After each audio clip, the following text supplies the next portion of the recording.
আসসালামু আলাইকুম। গল্পতরু চ্যানেলে আপনাদের সাথে আছি আমি রাজ। পড়ছি হুমায়ূন আহমেদের একটি ছোট গল্প, অপেক্ষা।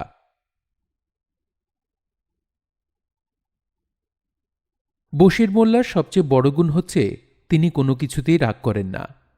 রেগে যাবার মতো কোনো ঘটনা যখন ঘটে, তিনি সারা চোখে মুখে উদাস এক ধরনের ভাব ফুটিয়ে মৃদু গলায় বলেন, আচ্ছা আচ্ছা। না রাগার মহৎ গুণের জন্যে তিনি পরপর ৩ বার ইউনিয়ন কাউন্সিলের চেয়ারম্যান হয়েছেন, বাড়িতে পাকা দালান তুলেছেন। ১০ বছর আগে জমির পরিমাণ যা ছিল আজ তা বেড়ে ৩ গুণ হয়েছে। সম্প্রতি একটি পাওয়ার টিলার কিনেছেন। অনেক দূর দূর থেকে মানুষজন চেয়ারম্যান সাহেবের বাড়ির বারান্দায় পলিথিনের কাগজে ঢেকে রাখা যন্ত্রটি দেখতে আসে। বশির মোল্লা যন্ত্রটি এখনও মাঠে নামাননি। এই সবই সম্ভব হয়েছে তার না রাগা স্বভাবের জন্যে, মোলায়েম কথাবার্তার জন্যে। অন্তত বশির মোল্লার নিজের তাই ধারণা। শ্রাবণ মাসের সকাল। ২ দিন আগে প্যাঁচ প্যাঁচ বৃষ্টি শুরু হয়েছে, এখনও শেষ হয়নি। আকাশ ঘোলাটে, মনে হচ্ছে দুপুরের আগে বৃষ্টি কমবে না। বশির মোল্লা বাংলা ঘরের বারান্দায় ইজি চেয়ারে কাত হয়ে আছেন। নানান কারণে তার মন বিক্ষিপ্ত। আশেপাশে ডাকাতি হচ্ছে, তার বাড়িতেও হতে পারে। এখন পর্যন্ত কেন হয়নি সেটাই রহস্য। অবশ্যই একটা দোনালা বন্দুক তার আছে। বন্দুকের অস্তিত্ব জানান দেবার জন্যে পাখি শিকারের নাম করে পরশু সকালেই ৩টা গুলি করলেন। কাজটা ঠিক হলো কিনা তাও বুঝতে পারছেন না। হিতে বিপরীত হতে পারে। বন্দুকের লোভে ডাকাত আসতে পারে। ডাকাতের দুশ্চিন্তা ছাড়াও অন্য আরেকটি দুশ্চিন্তা তাকে কাবু করে ফেলেছে। তিনি ঝোঁকের মাথায় গত বছর আরেকটি বিয়ে করে ফেলেছেন। মেয়েটির বয়স অল্প, কিছুতেই পোষ মানছে না। তার নিজের বয়স ৪৫। এই বয়সে ১৭ বছরের তরুণীর মন ভুলাবার জন্য যেসব ঢং করতে হয় তা করা বেশ কষ্ট। তবু তিনি করার চেষ্টা করছেন। লাভ হচ্ছে না, মেয়েটি পোষ মানছে না। আজ সকালে তার মনের অবস্থা শ্রাবণ মাসের আকাশের মতোই ঘোলাটে। অবশ্যই তার মুখ দেখে কেউ তা বুঝতে পারবে না। তাকে দেখে মনে হচ্ছে তিনি বৃষ্টি ভেজা সকালের অবসর বেশ উপভোগ করছেন। ভেতরের বাড়িতে চায়ের কথা বলা হয়েছে, চা এখনো আসেনি। এই বাড়িতে শহরের বাড়িঘরের মতো দুবেলা চা হয়। খবরের কাগজ আসে, ২ দিন দেরি হয়, তবে নিয়মিত আসে। বশির মোল্লার কোলে খবরের কাগজ পড়ে আছে, তবে তিনি কাগজ পড়ছেন না। কাগজ পড়তে তার একেবারেই ভালো লাগে না। ছবিগুলি দেখেন, ছবির নিচের লেখাগুলিও সবসময় পড়া হয় না, পড়তে ভালো লাগে না। বশির মোল্লা অলস চোখে খবরের কাগজের একটা ছবির দিকে তাকিয়ে আছেন। ছবিতে এরশাদ সাহেবকে একজন বৃদ্ধের কাঁধে হাত রেখে কি যেন বলতে দেখা যাচ্ছে। গুচ্ছগ্রামটাম হবে। এক এক প্রেসিডেন্ট এসে এক একটা কায়দা করেন। জিয়া সাহেব খাল কাটিয়ে গেছেন, ইনি বানাচ্ছেন গুচ্ছগ্রাম। পরের জন এসে কি করবে কে জানে। প্রেসিডেন্ট সাহেব। বশির মোল্লা খবরের কাগজ থেকে চোখ তুললেন। এদিকে সবাই তাকে ইউনিয়ন কাউন্সিলের চেয়ারম্যান পদের সুবাদে প্রেসিডেন্ট সাহেব বলে ডাকে। তার ভালোই লাগে। আজ লাগল না, কারণ তার সামনে দাঁড়িয়ে আছে কেরামত। কেরামত তার বাড়ির কামলা, ১০ বছর বয়স থেকেই আছে। এখন বয়স হয়েছে ৩০-৩৫। বোকা ধরনের মানুষ। এরা কামলা হিসেবে অসাধারণ হয়। যা করতে বলা হয় মুখ বুজে করে। বশির মোল্লা কেরামতকে দেখে বিরক্ত হলেন, কারণ কেরামতের এখন খেতে থাকার কথা, তার সামনে ঘুরঘুর করার কথা না। কিছু বলবি না কি রে কেরামত? একটা কথা সেল। বলে ফেল।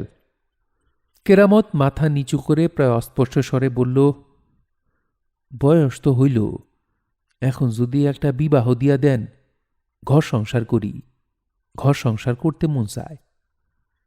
বশির মোল্লা বিস্মিত স্বরে বললেন, বিয়ে করতে চাস? কেরামত গলার স্বর আরো নিচে নামিয়ে বলল, বয়স হইতাছে, ঘর সংসার করতে ইচ্ছা হয়। নবুজিও বয়সকালে বিবাহর কথা বলেছেন, হাদিস কোরআনে আছে। পছন্দের কেউ আছে নাকি? না, আপনি দেখাশোনা কইরা। আচ্ছা ঠিক আছে, হবে। আমি ব্যবস্থা করব। ঘর তুলে দিব, জমিও দিয়ে দিব। বেতন তো কিছু নেস না, সব জমা আছে, ব্যবস্থা করে দিব। জি আচ্ছা, এখন যা, কাজে যা, কাজ ফালায় আসা ঠিক না। জি আচ্ছা। বিয়ের কথা বারবার আমারে বলারও দরকার নাই।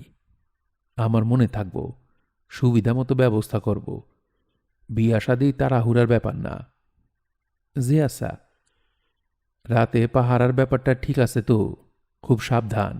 দল বাইন্ধা লাঠি সুরকি হাতে পাহারা দিবি। জি আচ্ছা।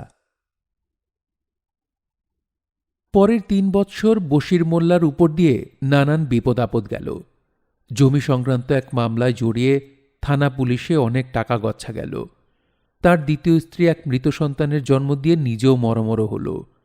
দীর্ঘদিন তাকে ঢাকায় রেখে চিকিৎসা করাতে হল।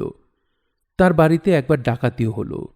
তার চেয়ে বড় কথা, তার অতি মোলায়েম স্বভাব সত্ত্বেও তিনি পরপর ২টি ইলেকশন হেরে গেলেন, স্কুলের কমিটির নির্বাচন এবং পৌরসভা নির্বাচন। এই রকম অবস্থায় মেজাজ ঠিক থাকে না।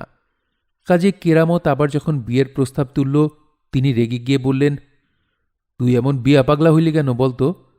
এই অবস্থায় বিয়ার কথা তুললি কিভাবে? কেরামত বলল, ৩ বছর পার হয়েছে প্রেসিডেন্ট সাহেব। আমার অবস্থা তুই দেখবি না?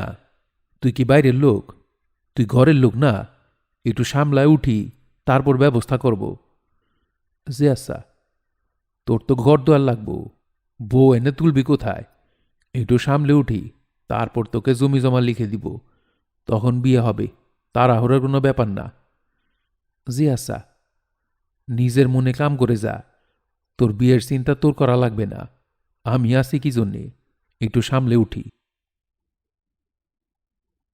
বশির মোল্লা ৫ বছরের মাথাতেই সামলে উঠলেন, বেশ ভালোভাবেই সামলে উঠলেন। স্কুল কমিটির সভাপতি হলেন, উপজেলা ইলেকশনে জিতলেন, রোয়াইল বাজারে বাড়ি বানালেন, গ্রামের বাড়িতে ইলেকট্রিসিটি নিয়ে এলেন। তবে গ্রামের বাড়িতে এখন তিনি বেশি থাকেন না, রোয়াইল বাজারেই থাকেন। তার মনে শান্তি ফিরে এসেছে। তার দ্বিতীয় স্ত্রী আরও একটি মৃত সন্তানের জন্ম দিয়ে পুরোপুরি পোষ মেনে গেছে। পৌষ মাসের এক সন্ধ্যায় বশির মোল্লা গ্রামের বাড়িতে বেড়াতে গেলেন। দিন ৩ থাকবেন। আজকাল এক নাগারে বেশি দিন গ্রামের বাড়িতে থাকা হয় না। শহরের নানান কাজকর্ম থাকে। কাজকর্ম ফেলে গ্রামের বাড়িতে পড়ে থাকা সম্ভব না। তাছাড়া বেশ কিছু শত্রু তৈরি হয়েছে। এরা কখন কি করে বসে, শহরে সেই সুযোগ কম। বাড়িতে পা দেয়া মাত্র কেরামতের সঙ্গে দেখা হল।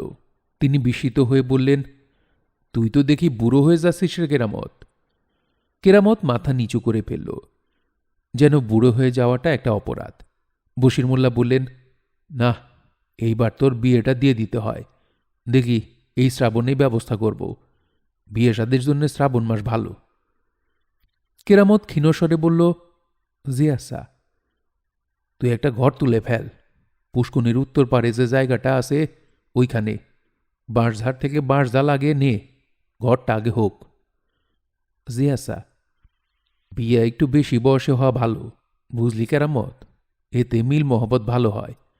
তুই ঘর তুলে ফেল, উপরে সন দিয়ে দিস, সনের টাকা নিয়ে যাস। তোর তো টাকা পাওনাই আছে। বশির মোল্লা ৩ দিন থাকার পরিকল্পনা নিয়ে এসেছিলেন। থাকতে হলো ৭ দিন। স্কুল কমিটির কিছু সমস্যা ছিল, সমস্যা মেটাতে হলো। ফুড ফর ওয়ার্ক প্রোগ্রামে ১০০ মণ গম এসেছিল, সেখান থেকে ৭০ মণ গমের হিসাব পাওয়া যাচ্ছিল না, সেটাও ঠিকঠাক করতে হলো। কয়েকটা গ্রাম্য সালিশি করতে হলো। দেখতে দেখতে ৭ দিন কেটে গেল। শহরে ফেরার দিন তিনি অত্যন্ত বিস্ময়ের সঙ্গে কেরামতের তৈরি ঘর দেখলেন। সেই ৭ দিনে সুন্দর ঘর তুলে ফেলেছে। ঘরের চারপাশে কাঁঠাল, আম এবং পেয়ারা গাছের চারা লাগিয়েছে। বশির মোল্লা বললেন, গাছপালা লাগিয়ে তুই তো দেখি হুলুস্থুল করে ফেলেছিস। কেরামত নিচু গলায় বলল, ফল ফলান্তির গাছ, ফুলাপান বড় হইয়া খাইব। ভালো করেছিস, ভালো। কয়েকটা নারিকেল গাছও লাগাই দে। জি আচ্ছা। দেখি এই শ্রাবণে বিয়ে লাগিয়ে দিব। জি আচ্ছা। সেই শ্রাবণে কিছু হল না, তার পরের শ্রাবণেও না। বশির মোল্লা অসুস্থ হয়ে পড়লেন, কিডনির অসুখ। চিকিৎসা করাতে সপরিবারে ঢাকা গেলেন। কেরামতকে বলে গেলেন, সেরে উঠেই বিয়ের ঝামেলাটা চুকিয়ে ফেলবেন। মেয়ে কয়েকটা দেখে রেখেছেন, এদের মধ্যে স্বভাব চরিত্র ভালো দেখে কাউকে ঠিক করা হবে। বিয়ে শাদী হুট করে হয় না, লাখ কথার আগে বিয়ে হওয়া ঠিক না, চিরজীবনের ব্যাপার। কেরামত নিচু গলায় বলল, কন্যা স্বাস্থ্যবতী হইলে ভালো হয়, ঘরে কাজকর্ম আছে। অবশ্যই অবশ্যই, গ্রামের বউ রোগাপটকা হইলে চলে না। আছে, স্বাস্থ্যবতী মেয়েও সন্ধানে আছে। তুই এই বিষয়ে চিন্তা করিস না, আমি আছি কি জন্যে। কেরামত চিন্তা করে না, নিজের হাতে লাগানো ফলের গাছগুলিকে যত্ন করে। একটা গাছও যেন না মরে। বিয়ের পর ছেলেপুলে হবে, ফল ফলান্তির গাছ দরকার। বাজারে জিনিসপত্রের যা দাম, ছেলেপুলেকে ফল ফলান্তি কিনে খাওয়ানো সম্ভব না।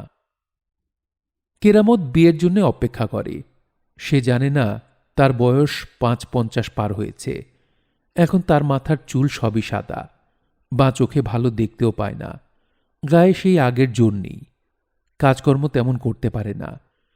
তবু পুরনো অভ্যাসে সারাদিন খেতে পড়ে থাকে। সন্ধ্যাবেলায় নিজের বাড়িতে এসে অনাগত স্ত্রী এবং পুত্রকন্যাদের কথা ভাবতে তার বড় ভালো লাগে।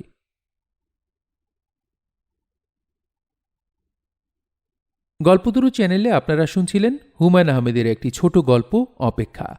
গল্পটি আপনাদের কাছে কেমন লাগলো তা অবশ্যই কমেন্ট করে আমাদেরকে জানাবেন। ভালো লাগলে একটি লাইক করবেন, চাইলে শেয়ার করে অন্যকে শোনার সুযোগ করে দিতে পারেন। সবাই ভালো থাকবেন, সুস্থ থাকবেন এবং গল্পতরুর সঙ্গেই থাকবেন। ধন্যবাদ।